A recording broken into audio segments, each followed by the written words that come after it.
YSR Congress party ఏమన్నా phone ట్యాపింగ్‌లు చేపిస్తుందా? లేకపోతే గనక సెపరేట్ పెగాసస్ ఏమన్నా ఆళ్ళ దగ్గరుందా? ఈ వార్త చూస్తే అదే అనుమానం. బీద వెన్నుపోటు వెన్నుబోట్లకు సాక్ష్యం ఇదిగో అంటూ ఒక వార్త రాసుకొచ్చింది. ఇప్పుడేదైతే ఒకప్పుడు తెలుగుదేశం ఎమ్మెల్యే కావలి, ఆ తర్వాతన వైసీపీ రాజ్యసభ సభ్యత్వం ఇచ్చింది బీదమస్తానరావుకి వైసీపీలో చేరాక. ఆయన ప్రభుత్వం మారాక మళ్ళీ తెలుగుదేశంలో చేరి తన రాజ్యసభకి రాజీనామా చేసి మళ్ళీ టీడీపీ రాజ్యసభ సభ్యుడిగా ఉన్నారు. ఆ బీదమస్తానరావు మొన్న ఏదైతే తమిళనాడు బోట్లని నెల్లూరు జిల్లాకి సంబంధించినటువంటి మత్స్యకారులు ఏదైతే మన మోటార్ బోట్లని పట్టుకొచ్చి నిర్బంధిస్తే నాయకులతో మాట్లాడి డబ్బులిచ్చి ఓ 10 లక్షల రూపాయలు కాపుకి ఆ బోట్లను విడిపించాడు అన్నటువంటిది మత్స్యకారులు చివరికి బీదమస్తానరావు వాళ్ళ బ్రదరు రవిచంద్ర వీళ్ళందరికీ దురాయి విధించడం, ₹1,00,000 పెనాల్టీలు విధించడం ఇదంతా చూసాం. వాళ్ళతో ఎవరు మాట్లాడకూడదన్న చాటింపులు చూసాం.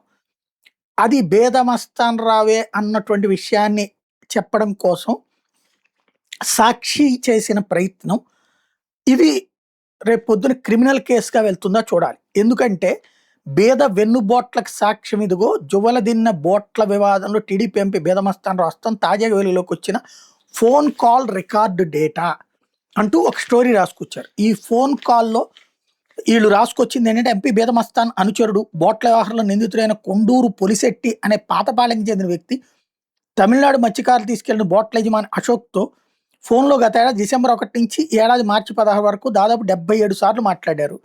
ఇందులో ఒకసారి పొలిశెట్టి ఫోన్ చేస్తే మరోసారి అశోక్ చేశారు. ఇలా ఇద్దరు 3 నెలల పాటు మాట్లాడుకున్నారు. అదేవిధంగా బోట్ల మాయ వ్యవహారంలో నిందితుడిగా ఉన్న అల్లూరు మండలం ఇసకపల్లిపాలెం గ్రామానికి తోటయ్య అనే వ్యక్తితో బీదమస్తాన్ అనుచరుడైన పొలిశెట్టి అదే డిసెంబర్ 1 నుంచి ఏడాది మార్చి 9 వరకు 19 సార్లు ఫోన్ చేసి సంప్రదింపులు జరిపినట్టు ఫోన్ కాల్ డేటాలో స్పష్టంగా కనిపిస్తుంది. ఈ ఇసకపల్లిలోళ్ళే ఇప్పుడు జగన్ టూర్కి ఎవరన్నా వెళ్తే గనక ₹1,00,000 పెనాల్టీ అని వేసింది. ఇక తోటయ్య సైతం బోట్ల యజమాని అశోక్తో మాట్లాడారు. అది కూడా గత ఏడాది డిసెంబర్ 1 నుంచి మొదలైంది. దాదాపు 46 సార్లు వీళ్ళిద్దరు ఫోన్లో సంప్రదింపులు జరుపుకున్నారు. అన్నిటికంటే ముఖ్యంగా తోటయ్య ఎంపీ బీదమస్తానరావుతోనూ ఫోన్లో మాట్లాడినట్టు బయటపడింది. గత ఏడాది అక్టోబర్ 30, నవంబర్ 8, డిసెంబర్ 31, ఏడాది జనవరి 10, ఫిబ్రవరి 28వ తేదీలో ఎంపీకి ఫోన్ చేసి తోటయ్య అన్ని విషయాలు అప్డేట్ చేస్తూ వచ్చాడు. అంటే బీదమస్తానరావు నేరుగా మాట్లాడలేదు, వాళ్ళ అనుచరుడు వీళ్ళతో మాట్లాడాడు అన్నటువంటి విషయాన్ని వీళ్ళు కాల్ డేటా పెట్టారు. ఎందుకు ఈ కాల్ డేటా ఎవరిచ్చారు వీళ్ళకి? కాల్ డేటా ఎవరెవరితో మాట్లాడారనేది ఇవ్వాలంటే ఆ కన్సర్న్డ్ పర్సన్ ఫోనుకి సంబంధించినటువంటి ఆ గత 6 నెలల రిపోర్ట్ ఇవ్వమని చెప్పేసినో లేదా గత ఏడాది రిపోర్ట్ ఇవ్వమనో సదరు కంపెనీకి అప్లై చేయాలి. అది వైసీపీ వాళ్ళు చేస్తూ వచ్చిందా లేదా మత్స్యకార సంఘాల వాళ్ళే అతని చేత పెట్టించి తీపిచ్చారా? లేదు అంటే వీళ్ళు డబ్బులిచ్చి లంచాలిచ్చి ఆ కాల్ డేటా సంపాదించారా? ఇప్పుడు ఆ రూట్లో కేసు పెట్టినా ఆశ్చర్యపోనక్కర్లేదు. ప్రభుత్వానికి ఇది ప్రతిష్టాత్మకమైంది. సొంత ఎంపీ, సొంత ఎమ్మెల్సీ పరువు పోగొట్టుకున్నటువంటి వేళ ఎక్కడికి వెళ్తుందో చూడాలి.